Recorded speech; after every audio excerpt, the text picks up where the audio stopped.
Cepet-cepet, gue sama teman-teman langsung ngegelar karpet dan istirahat sembari makan bekal yang kita bawa. Lagi asik-asiknya makan, gue ngeliat ke tengah laut dan ngerasa kayak ada yang janggal di laut. Gue lihat kayak ada orang yang berlayar pakai perahu kecil kayak nelayan gitu. Tapi yang aneh, ada perempuan berdiri di ujung perahu, pakai baju merah dan bermahkota kayak ratu. Tapi gue tanya ke teman-teman gue, gak ada satupun yang ngeliat itu. Jadi gue berusaha berpikir positif aja.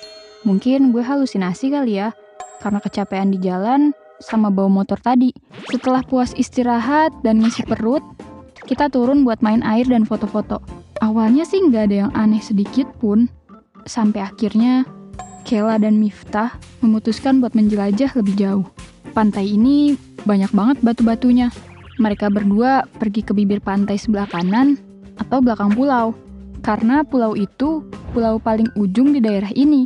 Saat Kela dan Miftah pergi, gue, Nabila, dan Sherly pergi nyusul mereka tuh. Sedangkan Melci, dia duduk di tempat istirahat kita tadi karena mau jagain barang-barang katanya. Ketika sampai, gue lihat Kela lagi nangis sambil muterin lagu sedih dan diikuti dengan Miftah yang duduk di sebelahnya. Ya, gue gak mikir aneh-aneh sih. Gue duduk di batu-batu sambil main air. Dan begitu juga dengan Nabila dan Sherly. Gak lama setelah itu, Kela dan Miftah pergi lagi semakin jauh ke belakang pulau. Katanya di sana ada pemandangan yang lebih indah. Kayak biasa, gue jalan paling belakang. Kalau diurutin, Kela dan Miftah di paling depan, Nabila kedua, Sherly ketiga, dan gue terakhir. Kita jalan sampai gak sadar kalau posisi kita ternyata udah jauh dari tempat Melci berada. Karena udah lumayan jalan jauh, gue duduk sebentar di batu karena capek, sambil foto-foto dikit sih. Di sudut mata sebelah kiri, gue ngeliat ada sosok berpakaian hitam, seolah kayak lagi ngedeketin gue. Tapi begitu gue nengok, sosok itu hilang. Perasaan doang kali ya.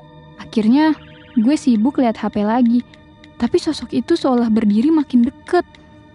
Gue nengok lagi dong, tapi dia udah gak ada di sana. Aduh, gue mulai deg-degan tuh. Beberapa kali gue ngedipin mata juga buat ngeyakinin kalau emang bener-bener gak ada orang di sekitar gue. Gue bahkan lihat kanan kiri, gak ada siapa-siapa. Akhirnya, karena gue udah ngerasa aman, gue balik lagi tuh ngeliat HP. Niatnya sih buat nanyain teman-teman gue kapan mau balik. Tapi gue masih ngerasa ada yang gak beres. Dan ngedenger kayak ada suara dari sisi kiri gue. Pas gue nengok, Pergi dari pulau ini sekarang. gue kaget dong.